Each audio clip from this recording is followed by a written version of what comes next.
Welcome to Author. My name is Sven Davison, and today I have book publicist Paula Margulies. And today she will be talking about what channels you can pursue to publicize your own book and other tips on publicity. So if you haven't already, please subscribe, and here we go. Press releases. I mean, typical press release, what is a page? You talk about what synopsis, the author, what do you kind of put in there to... A lot of writers think of a press release as kind of a marketing tool. You know, you just hang it out there like a business card. And a press release is really a publicist tool. I mean, it's something I use for background. So when I call a news editor, for example, or if I'm talking to a producer on a radio station, I'll pitch that book face to face or either by phone. I have those connections. I'll send that press release as background. If the person says, yeah, send me some information, boom, there's the press release. And that has all the specific details. So it'll have things like the ISBN number, the release date, synopsis of the books. It will usually have a quote by the author, and it will have some type of biographical information. And all of it is written to AP style. It's a journalistic tool. In the past, publicists would send to their media contacts, and it's written the way the media writes. In the old days, when we had newspapers out there and magazines, what a lot of reporters did was they would take the press releases, and if they're written to journalistic style, which is the who, what, when, where, and why information with the description and then the quote and the bio, it looks like a journalist wrote the piece, actually did an interview because there's a quote in there. They'll just take it and use it, and that's ideal. You want that because then you're controlling the content the media is putting out there. Nowadays, you don't see as much use of press releases as in the past.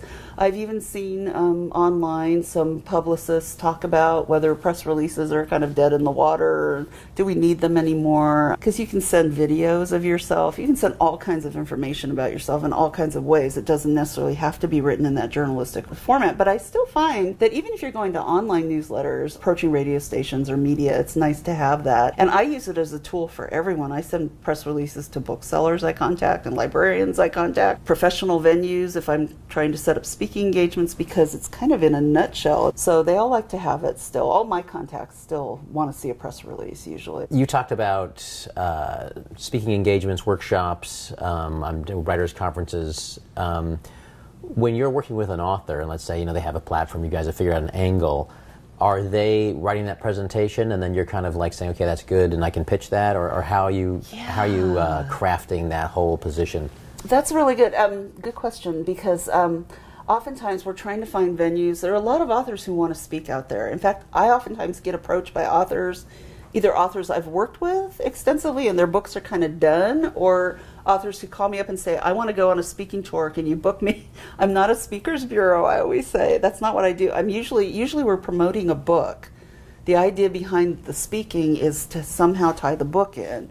So we'll usually look at the book and we'll look at different ways we can present that book to different groups of people. For example, I had an author who wrote a memoir, first-time author. It kind of had a spiritual angle to the book. It was about healing. It was about her journey fighting this disease that couldn't be named for a long time. So we had a lot of different approaches with it. We had the medical community and the whole aspect of healing. We had the spiritual side of that. How do you heal yourself when you're in a bad place or you're suffering? We had the whole aspect of writing memoir for the first time and what she learned along the way. She traveled the world. I asked her, would you want to talk on any of those topics? And there were some she did want to talk about. So she developed a talk about healing. She developed a talk about writing memoir. She developed a talk about the spiritual nature of healing. There's physical side, the spiritual side. Yeah, you can look at a book and you can look at all the different aspects of it and say, where can I go with that? And you can even do that with fiction. When I wrote my first book, it was like forbidden romance type novel about a married woman who falls in love with a Paula Indian man here on the Paula Reservation. The husband had been in an auto accident and he had a caregiver who was a gay man who came over and helped him bathe. And so when I was selling my book, I went to powwows, a lot of Native American appearances at colleges and different places like that were interested in Native American issues. All the romance kind of organizations, conferences, those people, there was that aspect. There was the LGBT community, because one of the characters, actually he came out in the book to his parents. Most stories have characters, living, breathing characters in them, and they all have issues, and you can look at those issues and say, well, are there communities of people or groups of people that might be interested in those aspects of the book? Or they have themes, or they have some kind of content that will let you go to a certain community and speak. Not even as an expert, but as someone who explored it while you were writing a book or who learned a lot about it while you were writing a book. Kind of depends on the book. That's why I have to read the books cover to cover, because you see all those different aspects, and those are all different avenues you can explore when you're promoting. You're a public speaker, you're a teacher. If you're talking with an author about speaking, how much assistance are you giving them as far as like honing their presentation?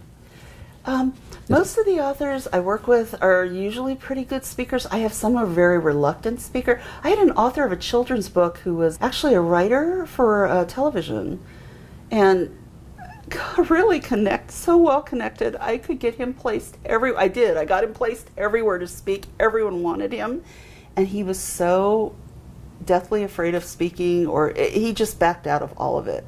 Wow. So I find that sometimes with authors, they're just not comfortable. And for those authors, I have some who have contacted me and said, I am not comfortable speaking. At the college where I teach business communication, and we teach public speaking. So with the students, I talk a lot about practicing, especially in front of a mirror. I think that's the best way to learn to speak, because then you see what your audience sees. If you can do it on film like we're doing here, then you can play that back and kind of listen to the ums and ahs and see how you're using your hands and that kind of thing. With some of the authors, I've helped with the speaking, but the majority of them, they're either comfortable with it or they're not. And if they're comfortable with it, a lot of them have had experience with it already. So the ones that don't, I'll help if I can. If they haven't been on television before, they haven't been on radio before, we'll talk about what to expect when they do those interviews. And when it comes to TV and radio, and I'm assuming, but I would think that especially, you've got a gung-ho first-time author and they're thinking, oh man, I want TV and radio and I want to be on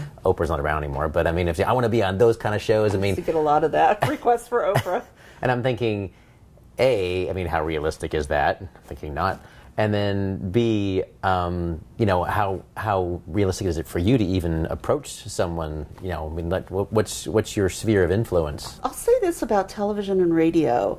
When you do television and radio, you have to remember that, especially radio, a lot of audiences are in their car, so they're not going to run out and buy a book when they hear you speak on the radio. So a lot of, even television appearances, usually when we're watching television, we're not watching. We're eating dinner, or we're in our kitchen cooking, or we're doing other things. It's background noise almost. Yeah, sometimes. Television and radio are good for the clips. I always remind my authors, ask for clips so that you can post those on your website, put those on social media, because those are good go-tos for people who come to your site for the first time and actually see you and hear you speak by clicking on that clip where you were interviewed on television. It's mostly for awareness, so I have to remind authors of that. As you said, new authors, unless their story is tied to the news, to get on the news is difficult, because it has to be newsworthy. It has to be something that's happening now. There has to be a reason for having you in studio. And again, it's you that they're interested in. They're not interested in the book as much as you and your background and what you bring to the table. I've had authors that I've had a lot of television and radio for, but they've had some celebrity status. For example, I had an author, she was an Olympic athlete. Did a lot of radio, a lot of local radio, a lot of television. They wanted to interview her more about her experience as an athlete than about her book, but the books were always brought in as part of the discussion, so that's why you do it. Sometimes there's just a connection with the story or the topic, and it's enough to get a producer interested, or a lot of it's timing. You catch that producer in the right time when they're looking for that very thing, and boy are they happy after they have those authors. They usually call me up and say, thank you so much, that was perfect, because they were looking for that very top. Timing is big with books and book releases. For example, in November, if we're going to try and promote a book, it better be political in this November, because we have an election going on, and that's pretty much all everyone will be talking about. November and December are really awful months to promote a book, because it's holiday time. People are either traveling or they're not in, or if you want to go to booksellers, they're busy that time of year, so they don't have a lot of people into the stores to talk. If you're looking for venues to speak at, most of them are booked till the end of the year. They've already booked out. So releasing a book, I would say, from mid-October on is really tricky. I urge authors not to do it. So I have a lot of authors call me and say, oh, my book's coming out November 1st, and I always say, if there's any way not to do that, don't do that.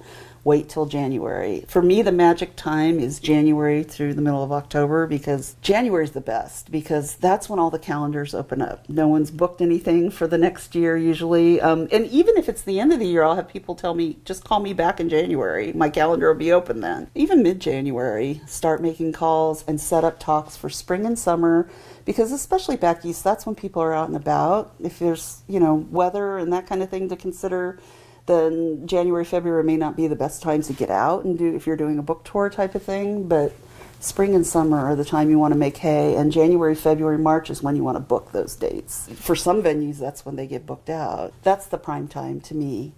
And a lot of authors don't know this, especially first time. They've never done it before, so they release the book in November thinking, oh, well, the holiday sales, I'll sell my book. Yeah. Well, it doesn't.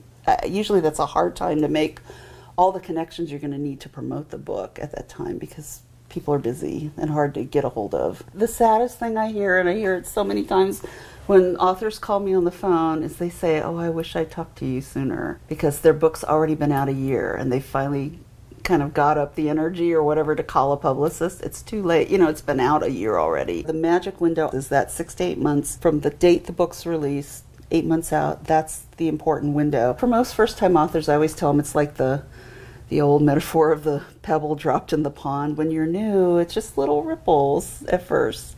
No one knows who you are, and you've got to build that following and get your name out there. Do as much as you can to do that, but you have to really manage your expectations as a first-time author. Be realistic about what you're going to get. I have a lot of people come to me who have had publicists before, and they'll say, she wrote a press release, that's all she did. Maybe there wasn't enough platform there, news there for her. I don't know. The more books you write and the more you get out there, the ripples start to spread. You can develop an audience eventually if you hang in there and you really put the work in, both on the promotion side and on the writing side, to keep those books coming out. We're not talking about weeks or months, we're talking about years. We're talking about years, yeah.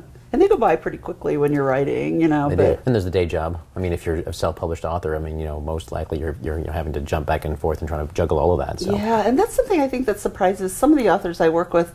I do all the contacting, so I'll write the press release and the Q&A, help the author answer the Q&A, and I'll format it. But I do all the contacting. I'll set up those talks. I'll set up those interviews, but they've got to go do them. Yeah. They've got to travel. So we always talk about travel budget and where they're willing to go. They've got to send books out for review. I don't do that. That's all I would be doing all day long. If you give them a list and then you tell them to send them? Well, it's just if I usually, when we do a blog tour, for example, I'll usually approach 20 to 30 bloggers at a time, because I need time to research them and really, make sure we're up to speed with what they have and make sure there's a match there and all that, and then query them. It takes some time. But once I've done that, we're going to get 3 or 4 or 5 or maybe more that say, yes, send me a book. Well, I don't mail those books out. The authors do. So they've got to have books ready. They've got to be ready to either mail the hard copies or send the ebooks out. So there's a lot of work on the author side. And I don't think authors realize that. They think they're going to hire a publicist and it's all going to magically fall in their laps. And it doesn't. It takes a lot of work on their side, too. When someone hires me, I usually send them a list of contests and a list of book reviewers. If they're self-publishing, I'll send them a list of places where they can announce sales. If they're going to drop the price on the book to 99 cents or make the book free, there are a lot of websites where you can announce those things and get scheduled. They're more paid now than they used to be. They used to be all free, and now they're not. BookBub, that one's expensive. But there are other ones, where you can pay a small amount and they'll put you on their email lists and things like that. I'm really big on contests for authors. I think they should enter contests. There are contests for self-published authors. So there's the IPPY Awards, there's the Reader's Choice Awards, there's, those kind of awards. And then there's, if you're traditionally published, then there's some that you have to go through the traditional route. Right. So I usually pick 4 or 5 for my authors. My list is all by month, so whenever the deadline is for that contest, they're all listed. That's a way you can use your press release, and you can just revise it so that it talks about the award and kind of gives you fresh news to put out about yourself. And you can announce on social media if you win an award, and you put the stickers on the book. It gives you some cachet as a writer. Traditional book reviewers in publications that have been around a long time, so like the Boston Globe and the San Francisco Chronicle, it's SF Gate now. It's on. You know, most of these are online now, but they have book reviewers there who review books. And if a lot of clients are interested in that, a lot of them contact me and say, I want to get my book reviewed by some of these people. Well, like SF Gate or Boston Globe, something like that. I mean, don't you have to be traditionally published? I mean, do they take indie books? Sometimes, yeah. Sometimes they'll take them, or even locally, like San Diego Union Tribune. If he's interested in that type of book, then I'll send that book or I'll suggest that author send that book for review. Please subscribe so my dad can make more videos like this. Thank you.